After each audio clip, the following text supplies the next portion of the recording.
What's up, everybody? How you doing today? What's up? What's up? What's up? How are you? How's everybody doing today? So I just want to jump on right quick and talk about why being single over 50 is a superpower. And it is, okay? It really is. And I want you to know why it is and glean that, hey, this is the truth. Let me check something. Gotta do a sound check. Know why it is. And sounds really good. I bought this new microphone, but I don't particularly like it a little bit. Okay, so check this out. I want you to check in. Let me know where you're from. Got two people watching. Okay, let's see who we got coming on. Let's see. Then once I start rolling, then I'll be wanting to stop to check in. Okay, so I'm gonna give you some time to come on in so we can check in. Okay, and see what we're doing. There we go. Okay, y'all checking in. Valerie from New Jersey.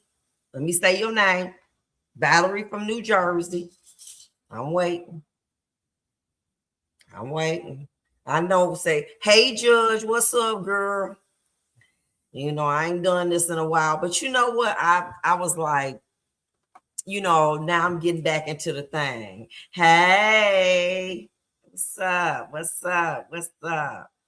Okay, let's see what else we got. Chilling like a villain. Okay, my girl, she in the house. Okay, let's see what else we gonna come on in there. I'm gonna give it another minute now. Ladies, come on in there so I can be saying your name. I'm gonna start doing this on Saturday again, getting my weight up, and so we can discuss stuff. Like I said before, we gotta iron sharpen iron. You know what I'm saying? And we gotta be able to do this together. I love it. I love it. I love it. Okay, you know what I'm saying? Who else? Anybody else we got? They gonna come in. Okay, Frida White. Hey, Vonda. I'm just not. I'm no so happy. I love it. Oh, I am so happy. You know what? I don't like how like it'll make them words for you because it be messing stuff up. I'm texting and I'm like, oh my God, I didn't mean to say that because I know what you're so happy. That's what you were saying, Ballard. Okay, because I thought you said, oh no, I don't know what I was thinking. I don't know. Charge to the game. I don't know people knowing that. Ruth, I am happy. Me too. Okay. Because I miss y'all. I'm going to tell you. I did. Hey, Auntie, checking in from New York. Cheryl McLean. This for the young girls too. You know what I'm saying? I just put this on there. But I got for the young girls too. I'm going to do a little something, Cheryl. Auntie checking in from New York. Okay. I'm talking a little bit. I'm going to put y'all young girls on game so that you ain't got to be our age learning what we know now. I'm gonna put y'all on some game, okay? Yeah, okay. Now listen, I'm ready to take off. I'm about to take off now. Now I'm gonna hit my old girls, and then I'm gonna talk about what my young girls give them a little game too. Okay, y'all ready? Let's take off. So let me say this to you. As a younger woman, and this is me, okay, what I found, why I believe it, and then I'm gonna circle back around with my young girls. So don't go nowhere, Cheryl, because this just not grandma talk. This lady talk. Okay, I should have said why being single is a superpower. I really should have said that, but anyway, I'm here there. So check this out.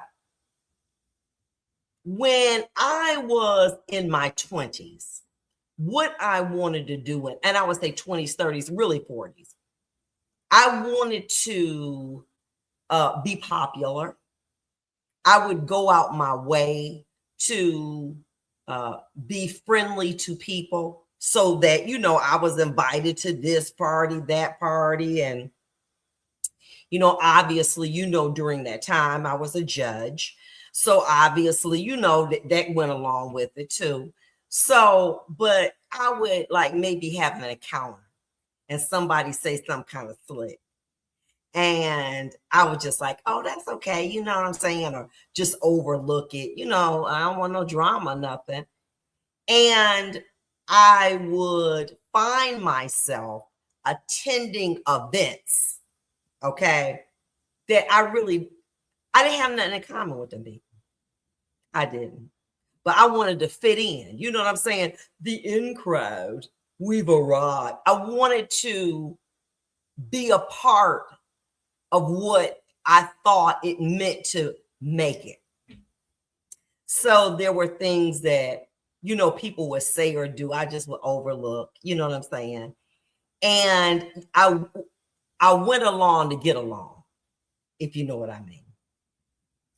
And even in relationships, you know, I was divorced by like 40, before 40, like 39. Hey, what's up, Monica? I was and Santoria Patterson. Hey, what's up, babe? So I was divorced. So, you know, like the men, I'm thinking like, I'm gonna be cooking and cleaning and being a little woman to them. And, you know, honey, they didn't want that. They was like, you ain't a judge here. Now I'm going out my way. Okay. Cooking, cleaning, having sex, looking good. Had joint custody, 1 week on, 1 week off. So I had availability. And I still wasn't doing enough. It wasn't enough. Homemade meals, looking good, snack, it was not enough. I have someone that I can refer you to. AI classes. Good, Monica, hit me up. And also, you was right, that place in Huntington Woods that I was telling you about. So anyway, Marlo, right on. So I'm going out my way. You know what I'm saying? Because, you know, they eating canned food and, you know, all of that stuff. You know what I'm saying? That's, you know, is to me, frozen foods, you know, going out to eat, you know. So, and here I am working all day, running to see my man, making sure that food good, scrump delicious, and you always got something slick to say. And I realized that what was happening, number one, I was dating men that were unavailable. They wanted to be single. They wanted the idea of dating me, but they didn't want the commitment I wanted. Okay. But I'm gonna make them want that commitment. You know what I'm saying? I'm gonna make this. Robin here lost my amazing husband to brain cancer. So sorry. Tried dating briefly, and these ninjas. I'm retired from relationship, but I'm good. I'm like, okay, God, I'm done. Okay, come on, Robin. Okay, I'm gonna get there. And you were blessed to have a wonderful husband. So check this out. So I'm trying to, you know, show up. What you got to do off rip is simple. Baby, what you want? No, I just want to be a friend. Okay. I want to date multiple people and I want to be single. But if a man don't want a commitment and he ain't telling you that, let him go. See you? And let me say this to you ladies. Men will tell you. Men will tell you, I don't really want a commitment. But if it come, it come. But, you know, I ain't really out here doing that. Dating for a man over 50 is like going to Las Vegas and eating at all them different good restaurants. They don't want to give that up. They don't want no wife taking care of them. They still thinking they're young in their mind. Okay, in their mind. Do you get what I'm saying? Secretly hating on you. Oh, girl, I'm gonna circle back around. I'm gonna circle back around. Yes. And you thinking that, damn, they 50 years old, they ready to settle down, which they should be. They still want to be out here in these streets, spinning the block, thinking they young. Knowing you ain't young when you stumbling to get out the bed in the morning. Knowing you ain't young when you got to go pee 8 times a night. Knowing you ain't young when you got to take Viagra. knowing you ain't young, but your mind is still, I guess the Bible says, so as a man thinketh, that's what he is. So they be thinking they 25, but your body be saying something different, okay? So maturity, okay, that's what you got to identify. Is this what you want? No, I got to go, okay? And I'm kind of with you, my baby Robin. Robin, let me say this to you. This dating pool is totally different, okay? So that's what you got to number one do. Now, if you going to this, and I'm gonna hit this for my little young girls too, right quick, because I did say I was gonna do something for them. If you two types of things, okay, with my baby, okay, Cheryl. Now here's the situation. You got two kinds of situations. You want to settle down, or you want somebody to be a resource. Now, if you want somebody to be a resource and be able to assist you and take you on trips and do stuff, you can't worry about what they're doing, whatever, because that person wants to be, is unavailable. They circling around when they want to come around, and you can't want them to do more for you than what they doing. So if they taking you to dinner, they helping with your rent, they helping with your car note, you can't be asking them who else you seeing, because that ain't your business. You can't, because they there for a different reason. But now if you're trying to date somebody because you want to be a wife, and you trying to show up, you need to find out off rip, is this what you want? If that ain't what they want, you wasting your time. You throwing your pearls after swine. That's what the Bible talking about. Anyway, so that's what I'm saying. Okay, so let me not get, because I'm getting distracted. So my point being to you is that you got to be able to identify what you're dealing with. Okay, you stop falling in love with somebody that's not available. See, with me, when I was in my 40s, I wanted a husband. I wanted a husband to come home. But honey, these men 40 years old out here, they listen, they want to be with the old girls, and the young women. Okay, they into all kind of freaky stuff. I don't care.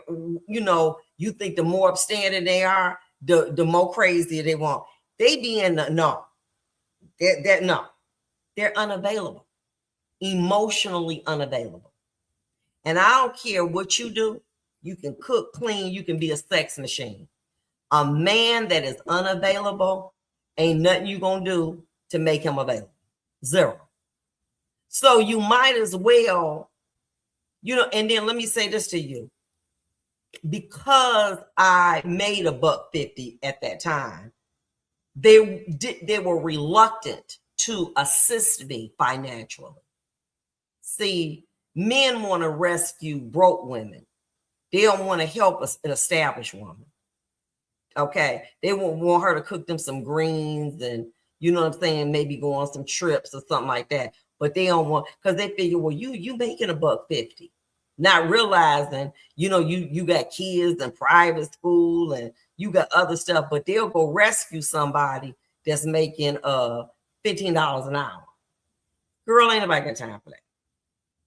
So you got to identify that, because then that prevents you from wasting your time.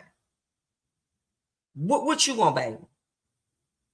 Well, I'm just out here just doing my thing. Waste of time. If he can't articulate to you why he's dating, then you don't need to be bothered with him. Now, if he out here saying, listen, I'm just trying to be a sugar daddy, that's one thing. If he out here saying, I'm trying to, all right, Mr. Muhammad said, keep teaching. And this is a man. So I know when men come on and tell me I'm saying the truth, it's true, because this is true. It ain't about all men, but it's about a segment. Identify. But y'all be so, I ain't going to ask him, because he might think that's too forward. Hey, you go on a date. What do you want out of a relationship? Where do you see yourself? in a year from now? Do you want to be married? Is that stuff? Do you want to be monogamous? Now, you got to come out the gate asking that. But a lot of y'all women, I don't want to ask them that because that's going to turn them off. No, you're not going to waste your time. You understand what I'm saying? Stop wasting time. I don't know nowhere you can get buy some time. Because if it is, I'm about me 20 years. But I don't know nowhere. Stop wasting your time. Stop throwing your pearls after swine. Ask these questions. Do you want to be monogamous?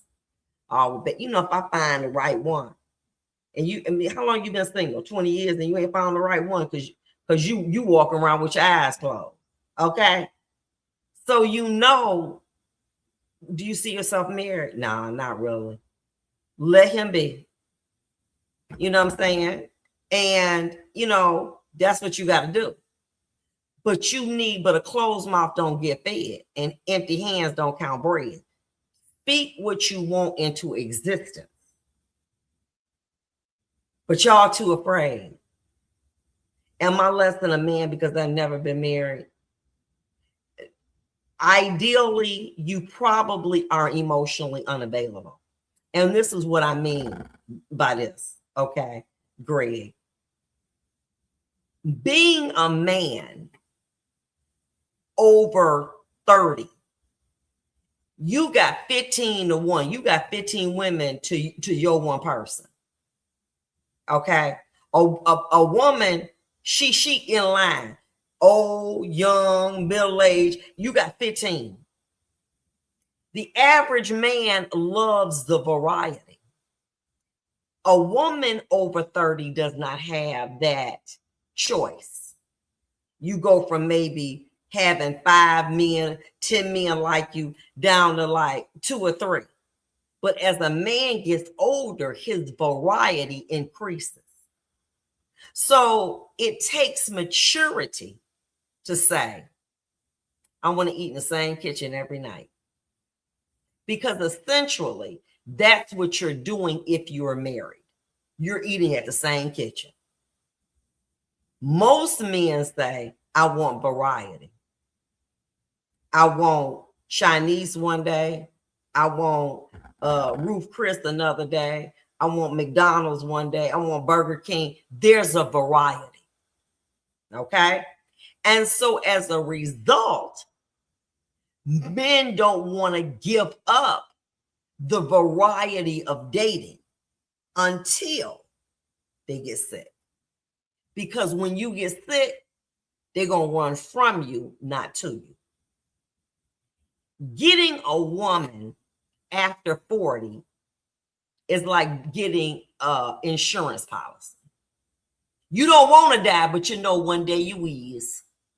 So you know that if you invest in a good woman, she's going to be there for you. And whatever time that you do have, you got something in common. Because, baby, it can come on you like that. It can come on you like that. And if you ain't got no good woman, they gonna run from you.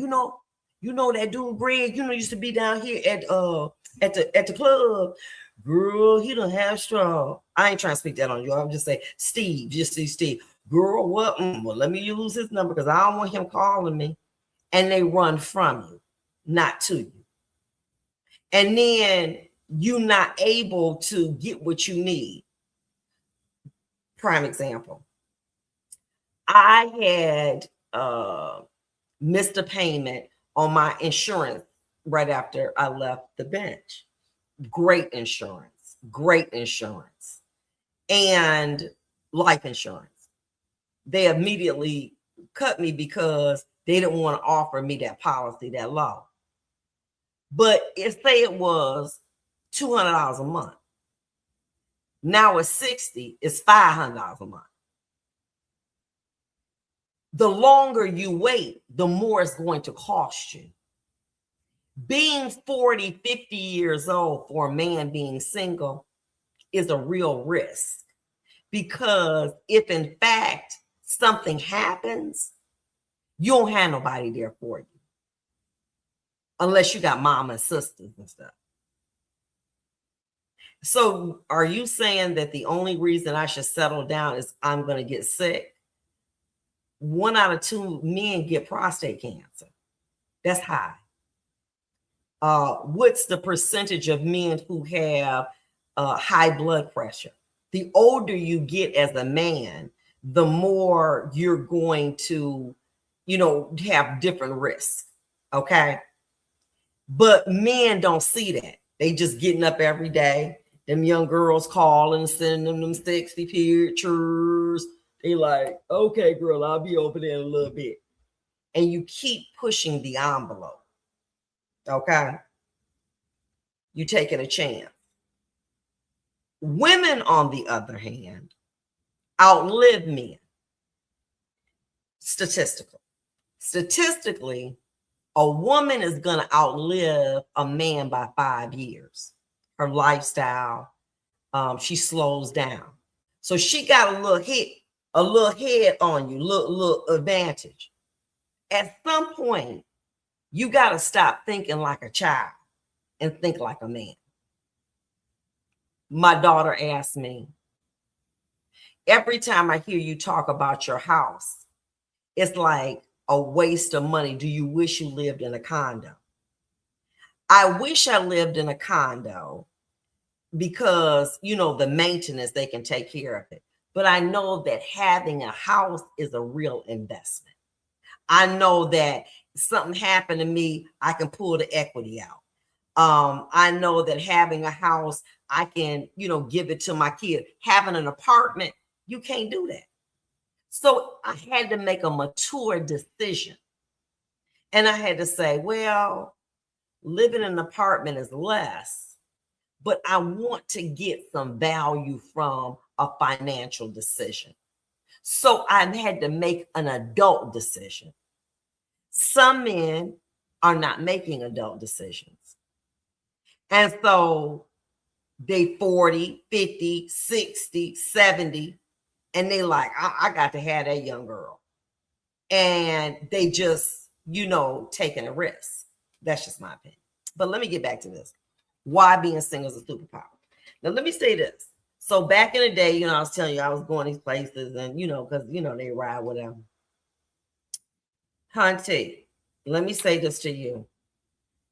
There was, what the Bible say, with Paul, the scales fell off his eyes and he was able to see. Yeah. Something happened in my brain at 50. I began to not want to tolerate being around people who I didn't have anything in common with.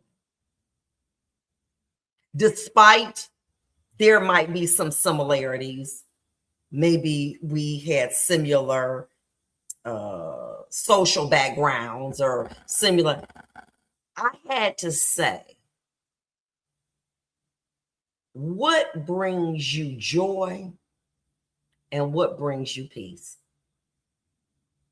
And when I realized that being by myself, I had to figure that out. I really had to figure that out. I would go out my way, having big dinners, making sure, buying $200 and $300 worth of food, $400, $500, having liquor, you know what I'm saying? Everybody eat, drink, go home, take plates. I said, what are you getting out of that? Seriously, what are you getting out of it? And I couldn't identify it. I said, I'm up all night cooking. People come and get a plate. They drink. We talk a little bit, but what is the real benefit from that? And I began to live my life by saying, if there is not a direct benefit, I'm not going to get involved with it. I have to have a direct benefit. And if being in a relationship or friendship feels like I'm giving too much, I don't want to be there anymore. I don't want to say, oh, that's just their way. overlook bad behavior, overlook people trying to say slick stuff. I don't want to do that anymore. It came a time where I said, I am worthy to be loved and respected. And if don't nobody love and respect me, I'm going to love and respect myself.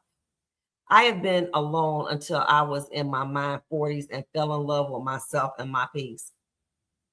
It's amazing to me that people will say to me, are you lonely? No, I'm not. I am alone. But I had to sit my bootay down.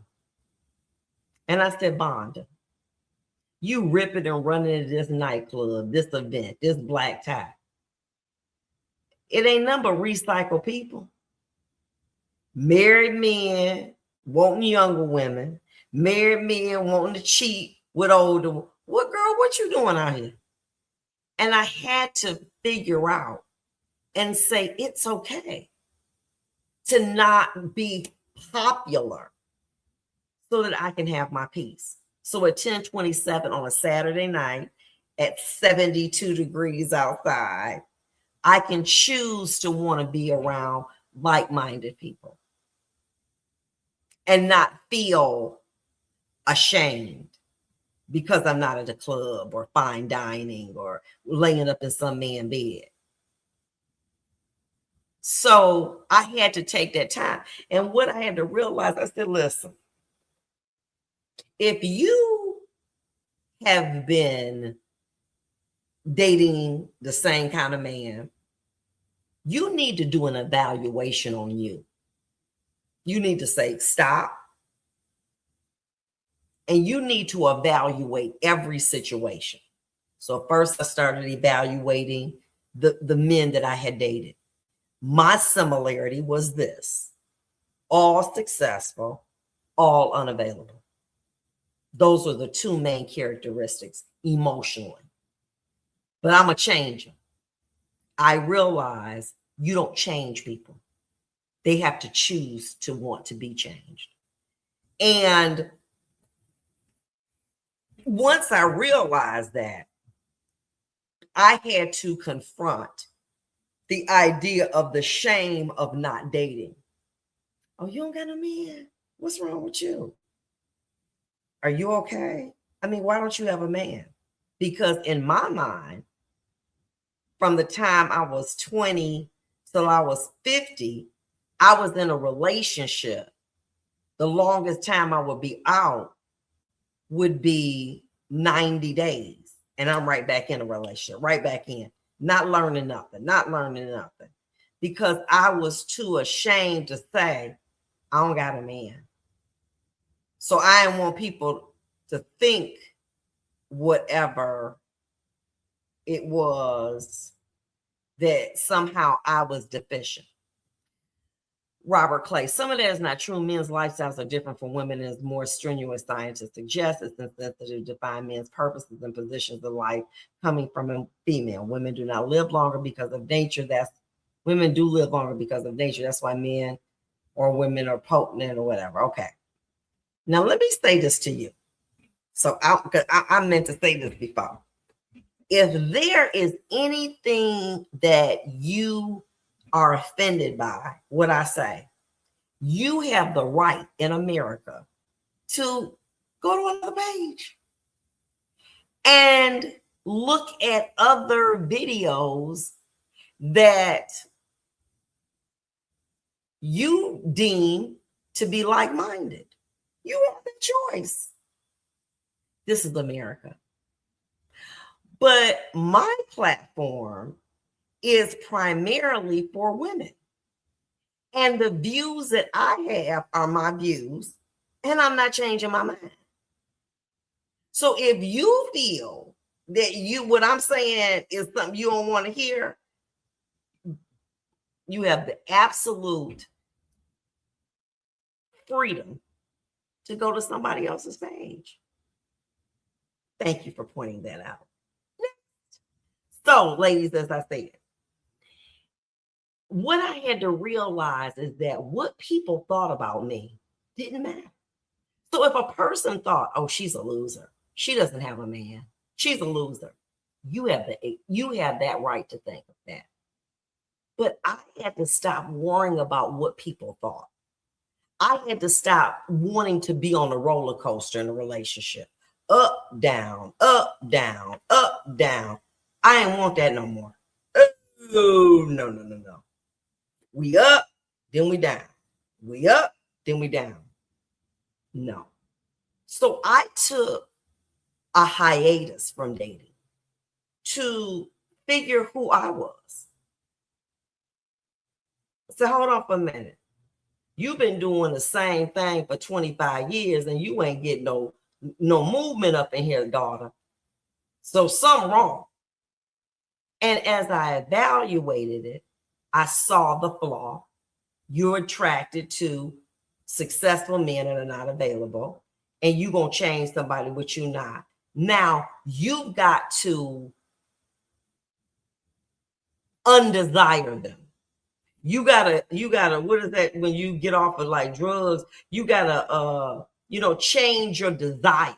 You understand what I'm saying? You gotta go through rehab, okay? You gotta go through relationship rehab, girl. And that means stop dating and figure out, why would you be attracted to someone who don't want a relationship? I had to detox, girl. Yes, I had to detox. Why are you attracted to someone who don't want to be in a relationship, who's emotionally unavailable, and who you are breaking your behind to please, and it's not enough? And you know what I had to realize? Mara-la. You know what I realized? You know what I said? Girl, that is insanity. Doing the same thing, expecting a different result. Withdraw from the self-savage. I had to conclude that there was something about me that I didn't like, because why would I continuously expose my body, my mind, my soul to people who could not value me? I believed I loved me, but I said, look at your actions. If you're going in a relationship or a friendship where people put you down, they don't value your time, they say slick stuff about you, they don't want to commit, what's the benefit? Where's the benefit? It was doing more damage to me. But why did I do that? Familiarity. And I didn't want people to think I was a public success and a private failure. I don't have a man. Society says women who don't have men, something's wrong with them. Well, guess what? I'm not subscribing to that. And if society want to say that, they can. But let me tell you something. I am living a life where I know that God says, you are my daughter. And I do not want you to be hooked up in a friendship or relationship with anybody that cannot value you. People pleasing. You do not have to do that anymore, Vonda. You are free. And it was bondage. It was bondage. It was self-imposed bondage. Let me say this to you. Follow along. I can pinch myself. And at first, it does hurt. But if I continue to pinch myself, I'm going to get used to the pain. And it ain't going to hurt no more. Because I become desensitized to it. So when I was going out, when the successful guy was trying to get at me, and we fine dining and different things, it made me feel good. Then the calls, you missing 2 or 3 days, and then I said, here comes the decline. Why put yourself in a situation where it's a roller coaster? Here's a man who is 50 years old, don't want to be married, ain't been married. What makes you think he's different? And he's telling you he does not want a serious relationship. Why continue to even, it wasn't worth it. Monica, I am living with the advantage. My Holy Spirit has given me a way of freedom from people pleasing and going along to get along. Robin, Bonda, before I met my late husband, I literally had to throw my hands up and say, God, I'm done. You pick because I can't. Did introspection, therapy, worked on me, and 15 months later met my husband. I had to realize that I was desperate for love because of a childhood trauma and longing for a father. Amen. Iron shopping, iron up in here, baby. We doing something. We might be talking at about 5 o'clock in the morning because we on to something right up in here. And what I had to realize, Robin, which you pointed out, is that just because you are successful does not mean that there are some errors about some broken parts about you, okay, that need to be fixed. And what you got to do, and what I did, let me tell you what I did. I stopped dating and I said, Lord, I surrender. I surrender. I surrender.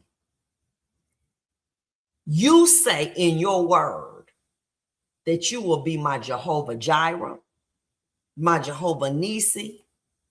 You said you were going to be there for me. I surrender. I surrender. And when I surrendered, I realized the enemy says, you're buried. God said you planted. You're not buried, baby. You just planted. I need to get you to eliminate this circle that you have grown accustomed to. I need to pull out these weeds in your garden. You got too many weeds. And I need you to, I'm going to toil the soil. And then I'm going to plant you deep inside of it.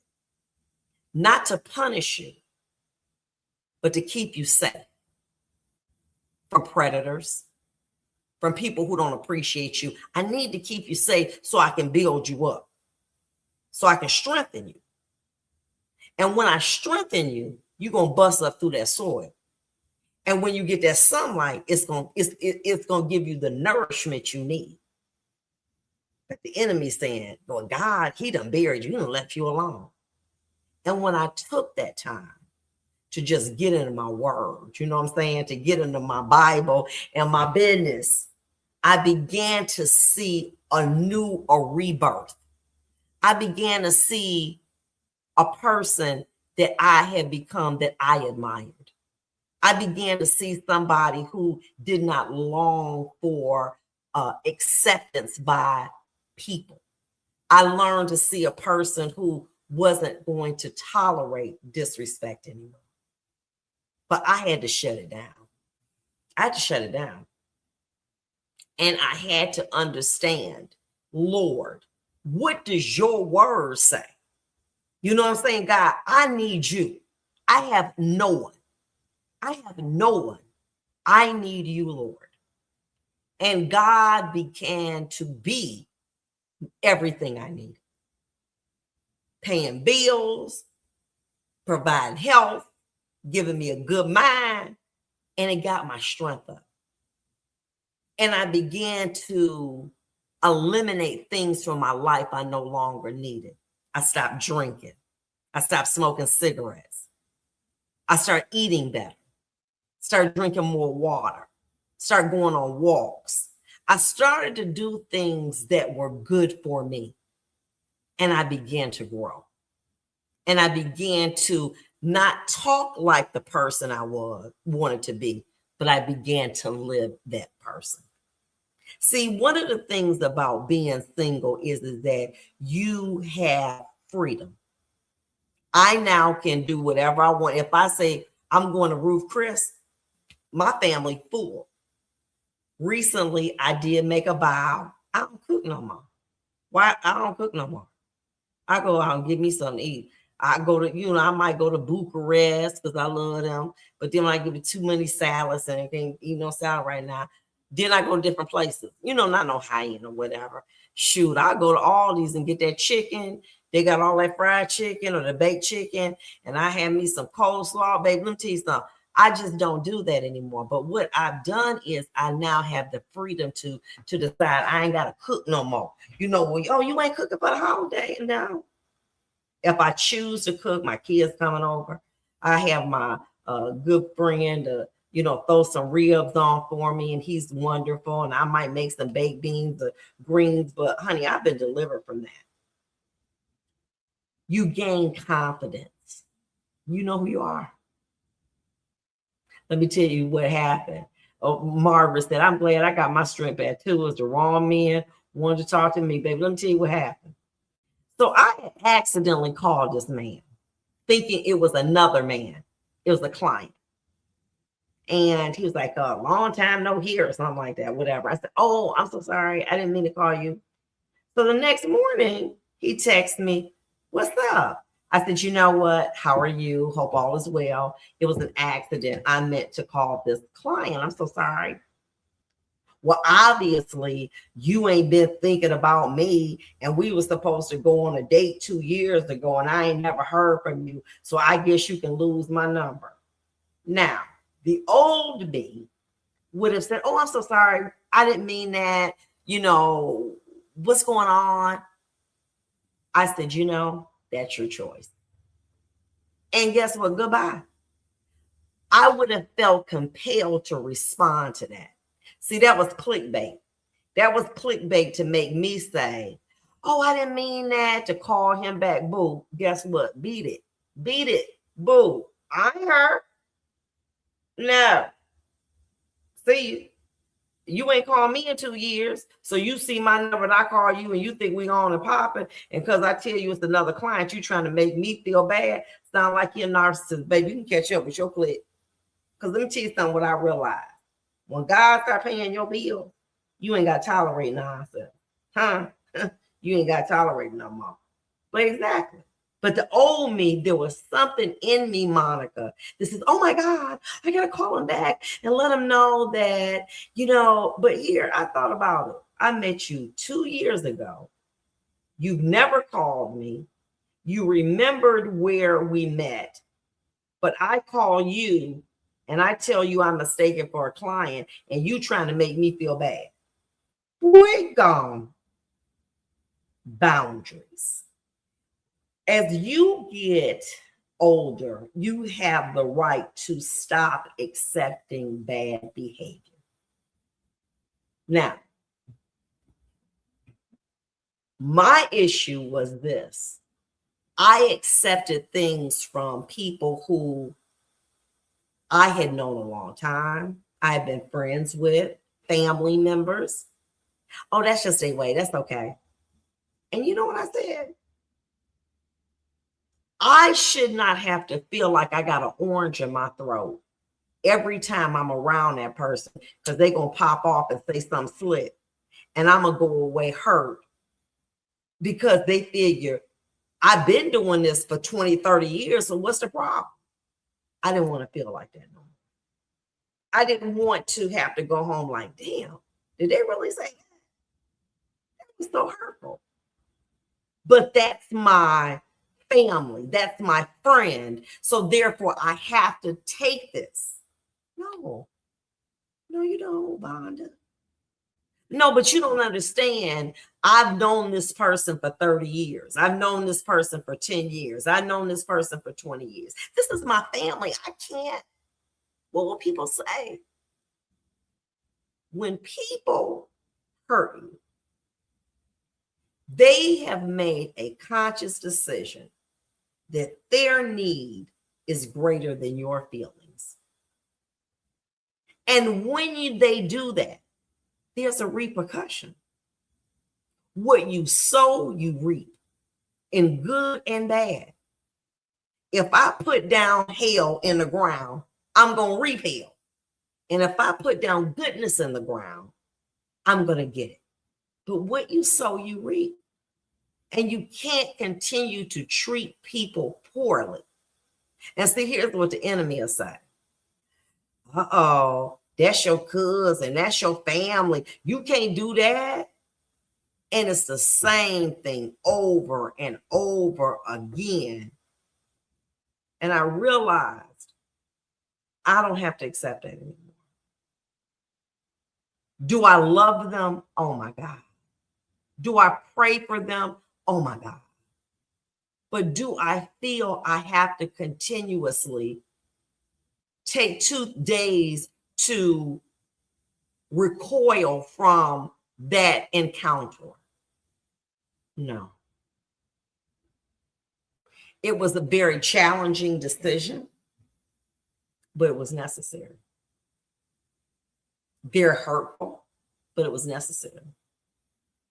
And what I have found out is that I probably have 3 people call, well, 4. I mean, my kids, I got 2 of them. They always want something.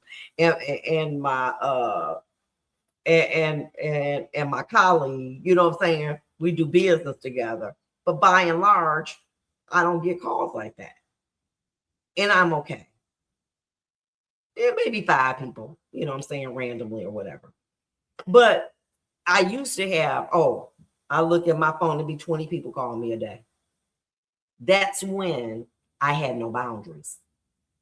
Obanda can pick me up in the airport. Obanda can do this. Obanda can do that. And these are things that I would never even ask anybody. But I was being considered because I could do that. I would do that. And I realized I'm not doing that anymore. You know what I'm saying? No, I'm not available. Well, you acting funny? Oh, because you now that you got Bond's law, you acting funny. No, I understood that I don't have to tolerate disrespect. And I don't have to tolerate people using me. I don't have to do that anymore. And if I want to engage with someone, I do, but I'm not compelled to do anything anymore. Because God will supply all my needs. So I gotta just show up for God. I gotta show up and be godly. I gotta show up and let people know that you don't have to continue to be bound and let people treat you like nothing. And then people say that that's biblical. God don't want that. God don't want his daughters to be mistreated and mishandled. He does not want that. And you have to understand that you're worthy of that. And that you have the right to have boundaries. And that, let me tell you what people was doing. Let me tell you what people was doing. Now they respect him. Oh, I ain't gonna call her because she ain't gonna do that. Oh, I ain't gonna call her. And I accept that. And let me say this to you. I am free. When a person shows me that they don't want to be in my universe, I'm accepting of that. Go in peace, my love, and may the force of God be with you and protect you. But I release you. I no longer need that, nor do I crave it. I'm free from it. Show me you not for me. And that despite what I've done, that you don't feel compelled to reciprocate, then I got to let you go in love. Because basically, if you are showing, the Bible says, in order to have a friend, you must first show yourself friendly. Now, if you're showing yourself friendly and a person is taking advantage of that and they refuse to be friendly to you, then guess what? You need to leave. Because that person may be there for what you have, not who you are. And I had to realize that. And it was very eye-opening. It was very hurtful. It was very painful. But I realized it was healthy to not have people be around me who did not want to be friendly, but only wanted something. Well, would you do this? Will you do this? Will you contribute it? Will you do this? Will you do this? Can you speak at this? Can you do this? Can you do this? And that's when I would hear from you when there was something you wanted me to perform. But other than that, my well-being didn't matter. I've accepted that. And you know what? Old friend's father said, if you can't be used, you ain't nothing. Don't misuse nobody.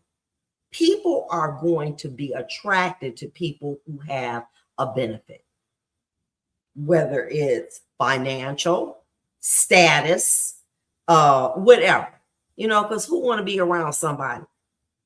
But don't just come around for that benefit. Just, what I'm saying? If it's something that you one time I see you, you need something, then I don't have to tolerate that anymore. People don't love you. They love what you do for them. Say no and see how they vibe with you. Exactly. And it's cool. And I'm okay with it. And I hope those people the best life that they can get. I'm like, baby, stand on my shoulders and reach for the moon. I'm so proud. But I got to be able to give me peace. I got to have boundaries. And I've got to show self-love for me. And I'm doing this. Do it. Because anyone, let me tell you about me. If you have ever been in my life and I love you, I'm not going to leave you the way you worse off. And if me being in your world is making you worse off, then I don't need to be there. Because I want everybody to win. I want everybody to show up and kick butt. I want people to win. Listen, I done help more people get money. I believe in it. This is a great idea. I think you should do this. I am for it. I don't care about stuff like that because God is supplying my needs. I'm just saying to you, when you analyze the situation, if you're giving more than they are, and when you need things, people don't come up for you, but you're there for them, you got to analyze that and say, stop burning you out to please other people. I would go from one event to another event to another event to do, just, I can't say no. What would they think? It's a good cause. Well, what about me?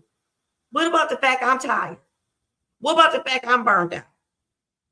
Baby, let me tell you what I do now. I get up in the morning. I thank my God for allowing me to get up. I had me a cup of coffee. I mill around. I get in the shower, start answering phone calls. By 5 o'clock, I'm out walking with the dogs. By 9, 11 o'clock, I'm in the bed. I'm just trying to, take time with me when I go walking, listening to gospel, inspirational. I'm with that. That's my regimen. You know what I'm saying? And I've got to be able to pour into me. The Bible says you got to work on your own soul salvation.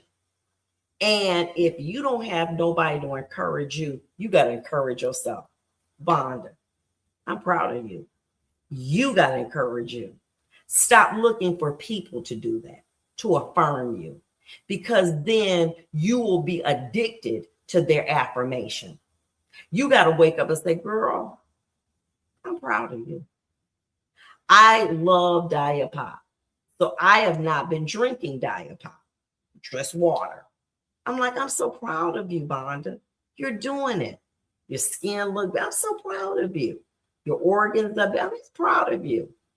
And when you affirm yourself, you no longer need other people to validate you. So my kids say to me, Mom, are you lonely? No. Am I alone? Yes. But am I lonely? No. Because now I understand the relationships that people, what they're offering. And if that's something that I want to be a part of, I engage. And if it's not, I don't, you get what I'm saying? Because I'm just at a point where I want that connection to feel good. I want to know that we both are giving, that you giving and I'm giving. And we both, I want to feel that. And I don't think that there's anything wrong with that. My situations more often than not were one-way streets. I was giving more than I was receiving. And I no longer want to engage in relationships like that, period, at all. And so there is freedom in that thought. And I don't find that I'm lonely. I do know that I am alone, but I can't say, I'm going to say this to you. Being where I am, my mindset, I've never been here before, but when I tell you it's liberating, oh my God. I remember in the 70s, women were taking off their bra and they were like, I'm so liberated. I understand what that meant. To not live up to society's expectations, to yearn for their affirmation, to yearn for their love. I know now how it feels to be self-sufficient, to rely only upon God to give you peace. And let me tell you something, that peace is wonderful. I don't have to settle anymore. Well, that's just a way. What Margaret say, it's relaxing. It is. Because guess what? Every time I go to the doctor, you know what they say? Because I am on blood pressure medicine. I take my blood pressure medicine every day. They said, for your age, your blood pressure is really good. And you know why? Because I don't engage with things that are not positive or that are not fulfilling. I just don't do it. You know what I'm saying? It's just a personal choice. I need all positive information for myself to help me through what I'm going through.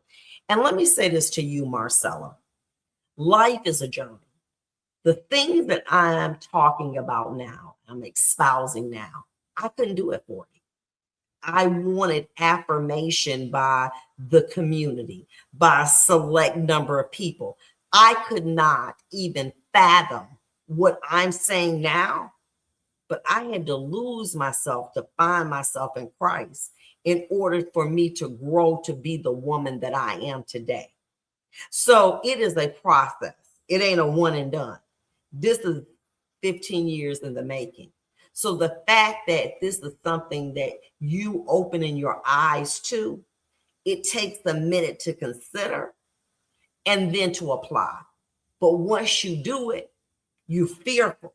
I'm going to be by myself. I'm going to be alone. People are going to think I'm crazy. But you then say, I'm into this. Isaiah 41:10 reminds us that we are never alone.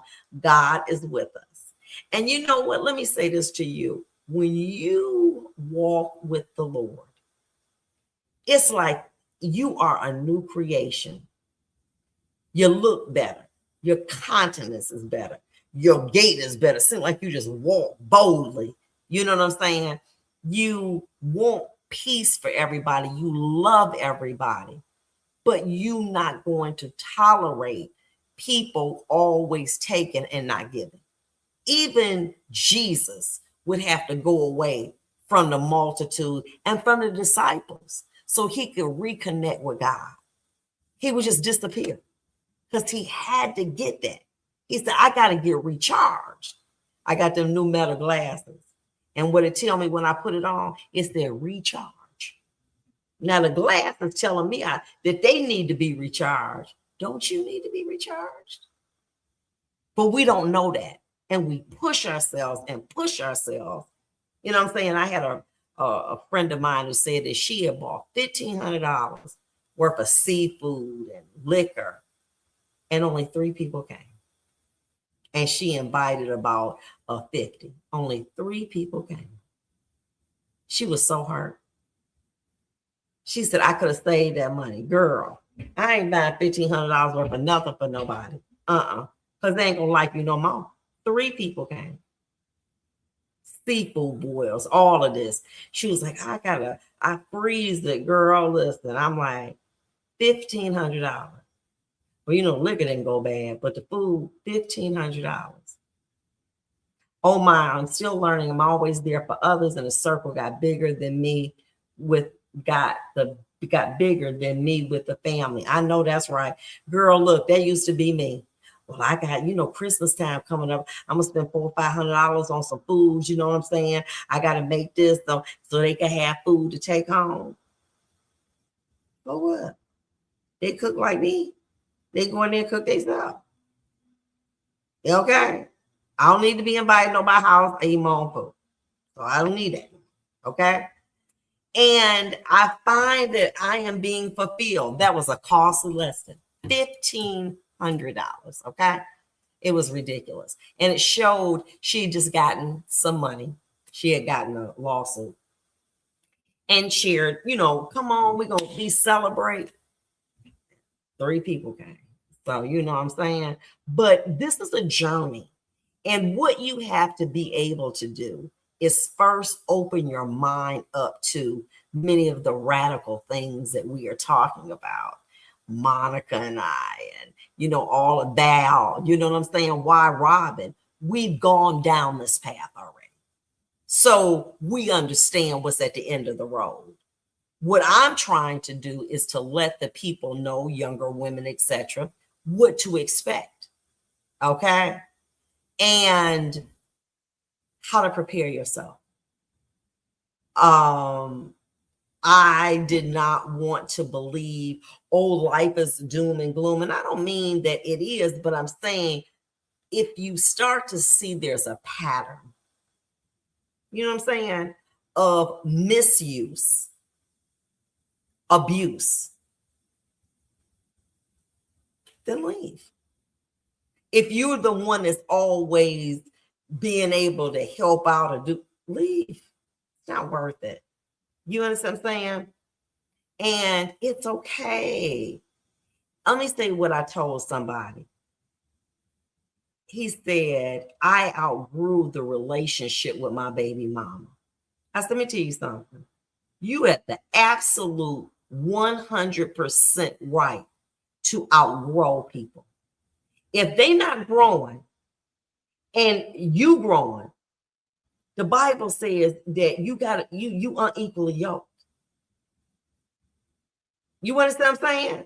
And if I'm talking about freedom in Christ and you talking about being bound with the liquor at the club, how can me and you walk together unless we agree?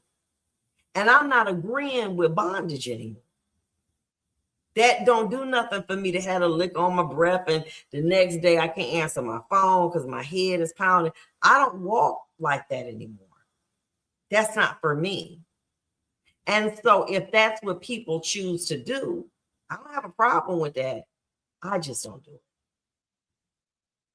And it had to come full circle for me to realize it was not beneficial for me. Unless you agree. And I can't agree with that. I'm not judging it. I'm saying for me in my walk, that ain't where I am. And the Bible said iron sharpen iron.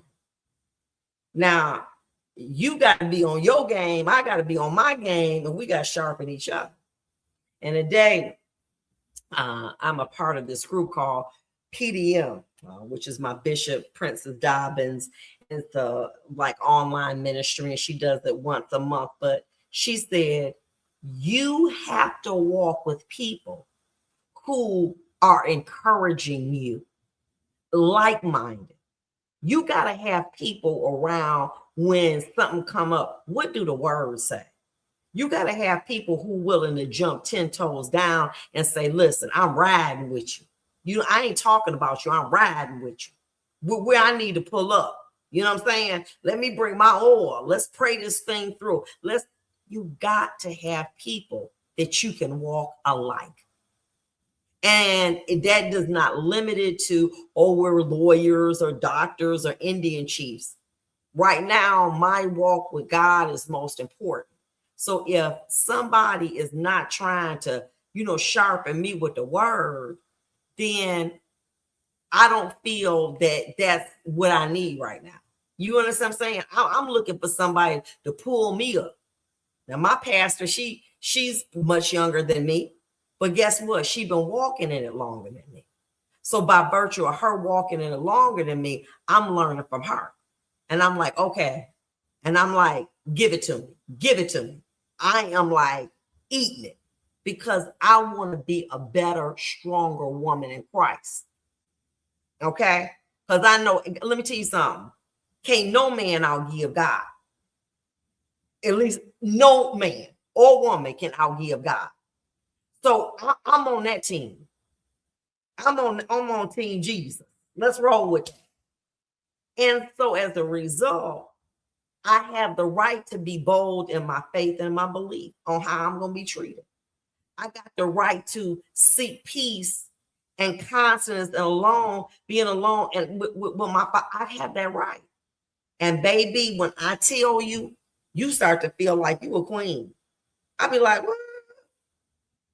I did not know that you could actually, the Bible talk about being born again. I didn't know what that really meant, but it is. You are a new creation. I'm like, girl, if I knew what I knew then, poo, pow, woo, okay, I wouldn't have wasted so much time on so many dead-end relationships. But I thank God that he gave me an opportunity to redefine the way that I think. You see that picture up there, choices? They used to be in my chambers. You see it said choices, and we have those choices. And you got to make the right choice. You have to make the right choice. But look, this was really beautiful. And let me say this to you ladies. When I finish on here, I am so full. I know I'm talking and I'm reading what y'all saying. Y'all dropping some gems, baby. Y'all dropping some meat up in here. Y'all dropping meat, baby. I go back when I get off and I read the comments and I'm like, wow. Sometimes I can't sleep because I'm so excited. I'm so excited. Let me tell you something. Let me say this to you. Follow along. In the Bible, help me out. In the Bible, help me out with Jezebel, the prophet. Help me out. Jezebel, the prophet, that he ran from. Oh man, and I'm always quoting him. But anyway, let me tell Elijah. So Elijah runs away. And he says, why? God says, why? He said, because I'm the only one left. He said, I got 7,500 people that ain't going to bow to Baal. This let me know when I see Monica, when I see Robin, 1 Kings 18, when I see Valerie, when I see JC, when I see all y'all, even the ones that don't agree, you know what I say? They're like-minded people. And this has to be my team. This is my squad. And Sabrina. This my squad. This my squad. Because we like-minded. And so as a result, y'all feeding me and making me look at things. And Marcella. You see what I'm saying? Y'all making me looking at things like saying, and Patrice, okay, y'all making me look at things like, okay, iron sharpen iron, Bonda. You know what I'm saying? I'm like, okay, I'm grown. If you're in a situation and you're not growing emotionally, spiritually, naturally, you don't need to grow no more, whatever. That's not, you need to get out of that. But if all you in is somewhere that is financial, but it's destroying you mentally, your soul, you need to get rid of that. Because let me tell you something. If your mind right, your pockets can get fat. If you ain't changing, you choosing. Woo! That's what I'm talking about. If you ain't changing, you choosing. I know being single is a choice, but did you find dating your 40s difficult? Let me go. You want to tell you something. You know what?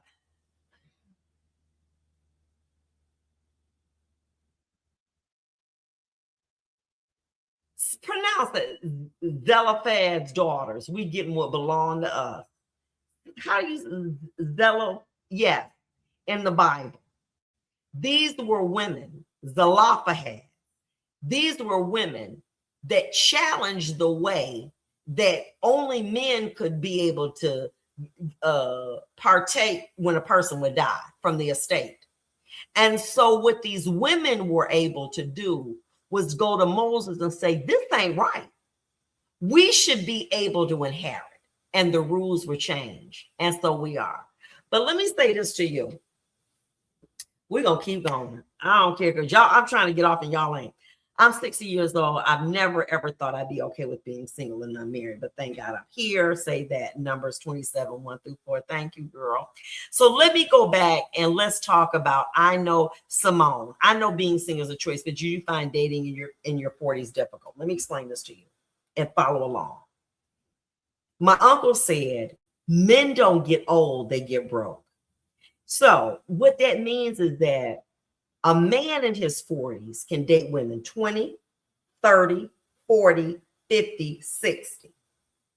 A woman in her 40s may be only attracted, men may only be attracted to a woman that's 40 years old in their 60s, 70s, and 80s. Okay? Because more often than not, a 40-year-old man is not going to seek a 40-year-old woman. There may be some circumstances that they do, but that man at 40 is going to, they're going to be women 30 and 20. Let me say this to you, and I'm going to tell you something about these young ladies out here, baby. These ladies, they, you know, these young women out here choose an older man like a 40-year-old man. But let me tell you something. They working, they doing hair, they getting money. And they see, I like this 40-year-old man. And I want a man like this for around my child. So what I'm going to do is I'm going to court this man so I can get him locked in so that we can be a stable family because I know how to get the money. I do hair, I'm doing nails, and I'm working. These women, they different. So you got a man who's 40 and he get running to a girl 32 years old. She got her own car. She got her own place and she making money. She saying, Zaddy, come ride with me, baby, because I got what you take. He may not want a woman that's 40 years old because here's somebody 30 years old that is able to take care of herself and got extra that is trying to get to him. Or a man that's 40 years old wants to feel needed by a 25-year-old. So therefore, you know, he may be attracted. It's very challenging. And so what you have to do, young lady, and this is, and you in your 40s, you got to come out the gate. What you want? Do you want to be married? Where do you see yourself in 1 year? And if they like, no, I just want to date around. I like you, but I ain't trying to jump the gun or jump the broom by. Keep it moving. Keep it moving. You got to be able to say, where a man say, listen, let me tell you what about this one man I met. He was the truth. He was the truth. I said, are you married? He said, my wife died. I said, why are you wearing that ring? He said, I ain't taking this ring off until I put another one on because I like being married. Boom. There it is. He was out of state. I gave my number. It didn't work. He lost it or whatever. I don't know. But anyway, I was like, yes. But I had to get over the fact that he wasn't my type. I had to realize that my type is somebody that loves me, thinks about my well-being. My type used to be, they had to make they had to make six figures. You know what I'm saying? They had to have some good job, whatever. I got clearly away from that. My type is somebody that's going to treat me right. And that means, listen, if you the garbage man and you saying, look, I want to hook up with you. I'm going to take care of you. I'll make sure that everything that you need, baby, come on in here and be the king. Come on in here and be the king, baby. I don't care about no degrees. You come on in here and be the king. But if you trying to come in here and let me take care of you, you can't be the king. Stop letting the enemy steal your time. That's what Monica say. And you got to be able to identify. Let me ask you a question. Let me see if you're still on here. Okay, who is she? Simone. Would you accept a job that paid $10 an hour and you had to do strenuous labor and work 70 hours a week, but you only got paid for 40? No, you would not. It does not make sense. It does not make sense. Speak what you want. There's power of life and death in the tongue. Baby, you attractive man. Are you interested in marriage? Which you try. Oh, okay. Dilly block. Come in and be the king. Yes. You understand what I'm saying? I met a couple, and this man got multiple jobs. I swear, he got multiple jobs. You know, buying houses, and he worked at the plant or whatever. And let me tell you what he said. He said, my wife ain't allowed to pay a bill. I said, huh? He said, no, my wife is not allowed to pay a bill. Now, my wife can, buy the stuff, like furniture, but my wife is not allowed to pay a bill. My wife can't pay the mortgage. My wife can't pay the insurance. My wife can't pay the light bill, the gas. My wife is not allowed because I am the man. Huh? That's the king. That's the king. You understand what I'm saying? That is the king. Amen. Yes, they get broke both emotionally, economic. Okay. And then what happened? They want to run to us after the young girl done dumped them. You see what I'm saying? Now, let me say this to you. I am not going to say, but there's a club that's not far from me. And the amount of older men that are there, it must be 60% over 40 and over. And them girls in there 20 and 30 years old. They're not trying to find no wife. You understand what I'm saying? That's not what they're looking for. So if that's something that you need and you want to get, then you need to eliminate them. You need to get a man to say, hey, listen, hey, I am for getting married with the right one. I want to be married. That was my dad and my ex-husband. Okay. Miss Jacqueline, I'm so sorry. That was my dad. Listen, let me say, you ain't allowed to pay a bill. That's what I'm talking. What? They don't even make men like that no more. Okay. But what I'm saying, king or control, my point being to you, if a man, JC, let me come in there, king or control. If a man has decided that he is going to provide for a woman economically, there are certain things that woman should do. That woman should make sure that man eat, breakfast, lunch, and dinner. That woman should make sure that man got peace and that house is clean. That's your job. You understand what I'm saying? When that man hit that door, that's taking care of everything up in here, he should have peace, it should be clean, and he should have a food. Okay? But I'm saying, no, Robin, here's the situation. A lot of men lie. You can tell by not just asking. Let me tell you something about this. Let me tell you this, Robin. What I say about men, they'll tell you point blank, I don't want to be married. That's not what I want. They're not lying. There might be some liars. They're telling the truth. 99.9 are cheaters, addicted to porn, ego, got to be strong. So what I'm saying to you is this. They're going to tell you. But the ones that say, I want to be married, you know what I'm saying? I'm not against it. And that's what I would like. Listen, then you're going to see by they walk. Okay, no, that don't mean that because the person say they want to be married that you need to be going to jumping in the bed with them. You say, okay, well, let me see if what you say come to pass. Yes, good men deserve that. Baby, let me tell you something. You need to make sure you fed is clean and it's peaceful. Okay? I mean, they say they do want to be married, but Robin, many of them don't. But the ones that do, well, let's see. Then you date them. You ain't got to be jumping in no bed, doing all of the wifely things for them. Then you walk them down. And let me tell you something. If you don't have sex with them for 30 or 60 days, they're going to disappear because that's not what they want. There was a man, he's a pastor, R.A. Vernon, and he said that there was a man and he had gone to prison, whatever, and he had gotten out and he was dating a woman that was a principal.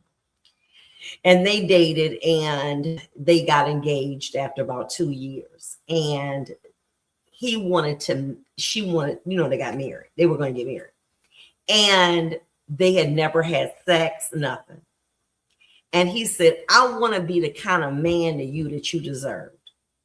R.A. Vernon said that when he did the wedding and that man kissed that woman, he got the Holy Ghost. See, it's something about a man that wants to be a husband, a man that want to be a husband. And there are some. There are men that have been widowed that love being married. Okay. So there are men that do want it. But there are men that say, you know what? I have been a buster all my life.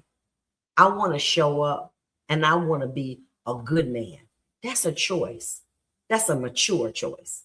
Now, there are not a lot of men that want that, but there are some that say, listen, I know most men whose wives have died remarry within the first 5 years. They ain't going to be out here by themselves. They love having a wife. Very rarely will you see a man who is widowed that will not be remarried within 5 years. He's going to be, because he's used to that. Like a man who's been married 20 or 30 years, he going to remarry. And that's the man for me that I want to be my husband. Let me tell you something. He can wear Velcro shoes and he can have one piece of hair sticking up on his head. Baby, if he treat me right and he trying to make me my queen, I don't care about all that. I don't care. He got me looking good. He got to keep his nails done. Baby, he don't got to do none of that. If you trying to show up and be the king, come on with it. Okay? I don't care about them looks. Just come on with it. But if you love God, you're not going to want to disappoint him. You're going to say, you know what? I was at Jason's, he became an elder at Koji, and the bishop said, time out for having a wife and a sugar pie. You got to stand, you got to be 10 toes down a bit. Don't talk about it, be about it. If you're going to be living in that word, you need to have one wife and that's it. Now, that's just all there is to it. All that multiple wives, now ain't nobody time for that girlfriend, concubine, all that. No. But what I'm saying, when you have said, like we saying, I've come to the end of my rope, I'm ready to be married, and I'm ready to surrender to a good woman. There are men that I've seen women over 60 married. Not a lot, but I've seen them. At 60 looks not important, no more kids. But let me tell you something. I do not care how he look. He got one little strand of hair right here. One little piece. One piece. And he can have Velcro shoes. Okay. I do not care. Come on in here and be a king. But my point being to you, there are men that are like that. But what you got to realize this, and this is the thing about it, and Monica gonna jump back on. When you carry yourself like a wife, you're respectful, you look good, you smell good. You know what a man gonna say? She ain't going for no. You can't say that to her. She don't look at how she take care of herself. She ain't gonna tolerate nothing. She ain't gonna tolerate no disrespect. And so when the man see that you don't tolerate disrespect, he ain't even gonna approach you, or he gonna know he gotta come correct. He gotta come 10 toes down. He said, man, you ever been on Vonda Evans' page? You better be 10 toes down. She ain't playing. You ever been on Robin page? You gotta be 10 toes down. She ain't playing. You ever been on Monica's page? She 10 toes down. She not playing. And so what we have to do is you have to train a person how to treat you. You got to train them. Baby, I don't know. I'm in the neighborhood. I don't take them calls. You in the neighborhood, You be safe. But I don't take them calls. You understand what I'm saying? I don't take no calls for nobody tell me something. Yeah, because me, you and her. I definitely don't take them calls. You got to train a man how to treat you. And if a man, we got the power. Baby, let me say this to you. Let's go there. What is the biggest sex organ on a man? I'm waiting. What's the biggest sex organ on a man? His mind. His mind. Let's go there. You ready? Let me go there because we listen. We gotta go church tomorrow. We gotta go to bed. Listen, the biggest sex organ on a man is his mind. You get that man mind, everything else gonna fall into place, right? Lovely. Check this out. Let's go there. Camilla and Prince Charles. She ain't no looker. But that man wanted that. Let me tell you how cold it was. He was dating her. Okay. And she was, smoking cigarettes, being a cool girl. And the family was like, you can't hook up with her. She ended up going to get married. And then he ended up marrying Lady Diana. That woman was so into his head. Allegedly, I don't know if this is true. I'm just, saying what, the media say. He wore some cufflinks to the wedding, and she was there too. He made sure that where he lived was a mile from her. And at something, this is alleged to the media, she told Diana, you got everything. Stop worrying about what you don't have. When that woman, they got that divorce, what he do? He was like, look, she gonna be the queen. I don't care. Diana was younger, more beautiful, but that woman had his mind.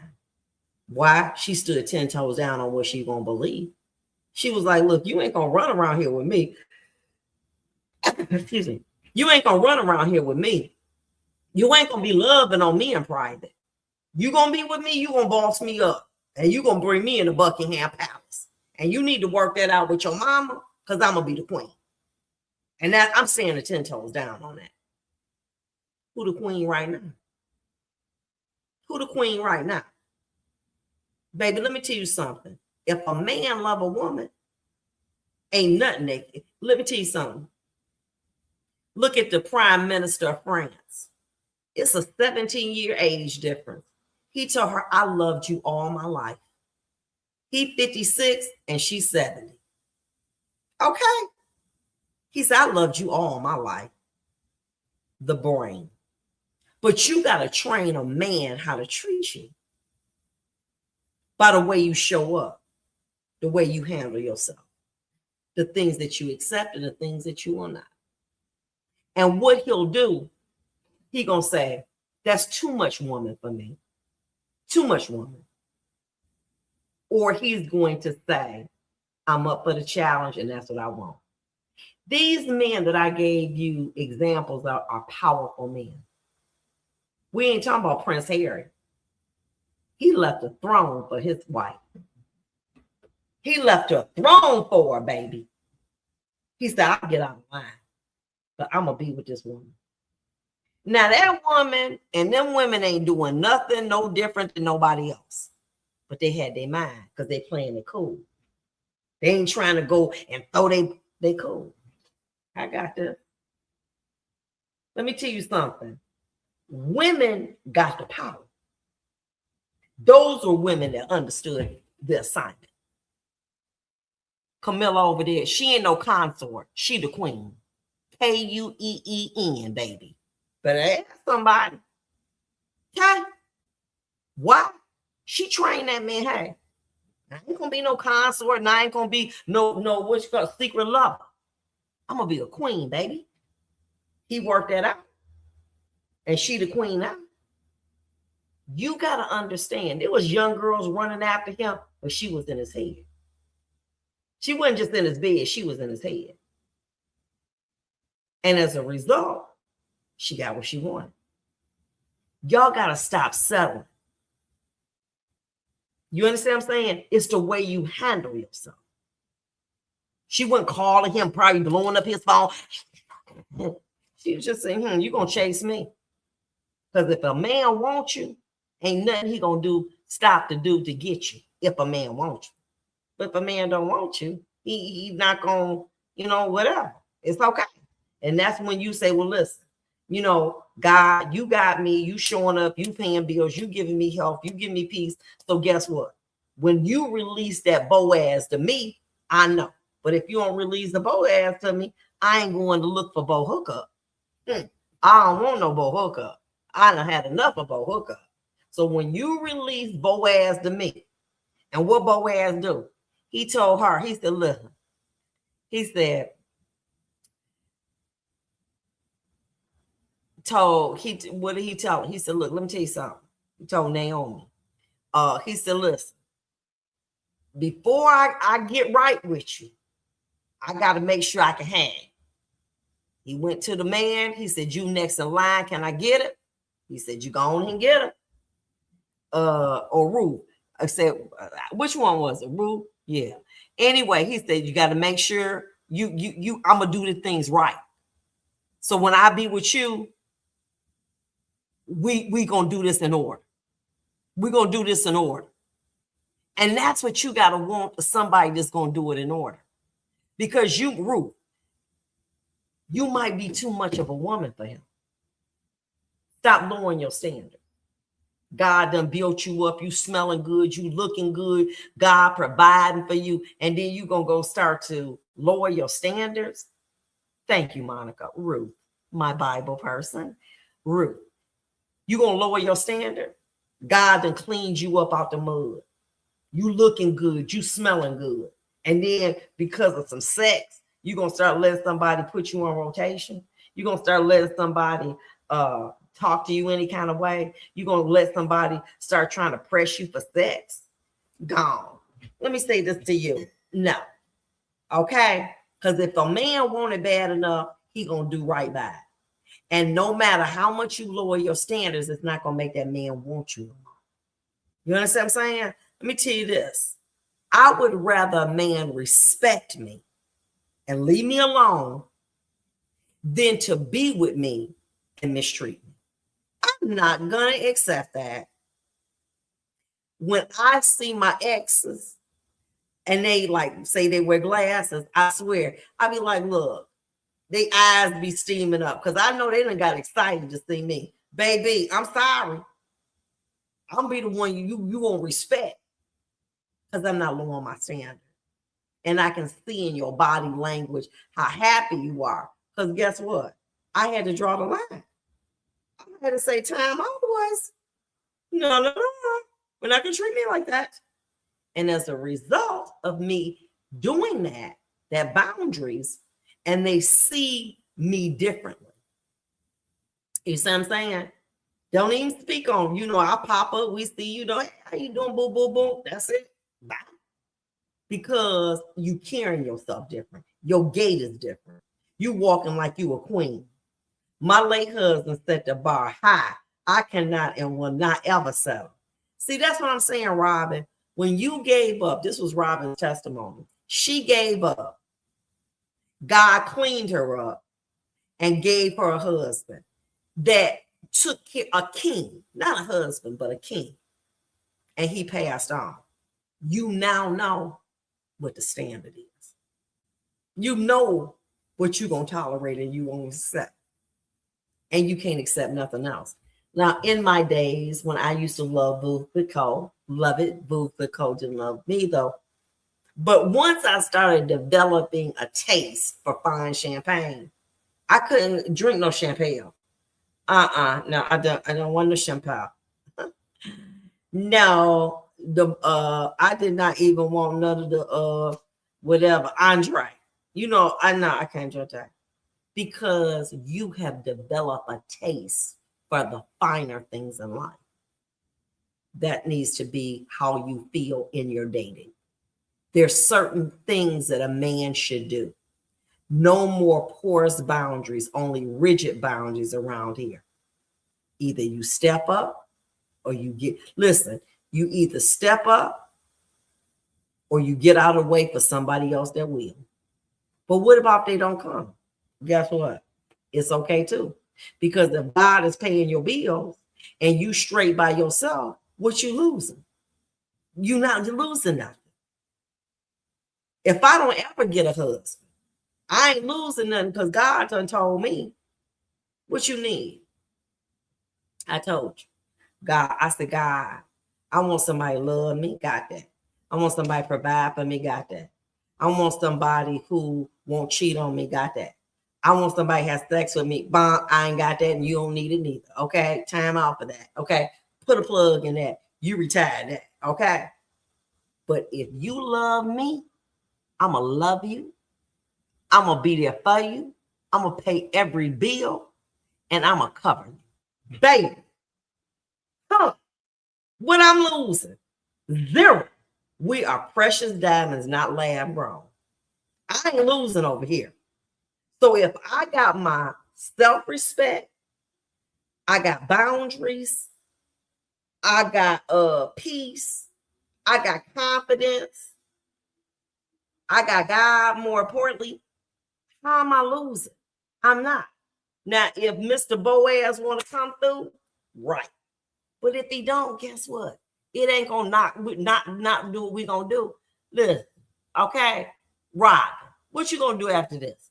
We gonna go to bed and we gonna go sleep and we gonna say we had a wonderful conversation and we're gonna go to bed and we're gonna get up.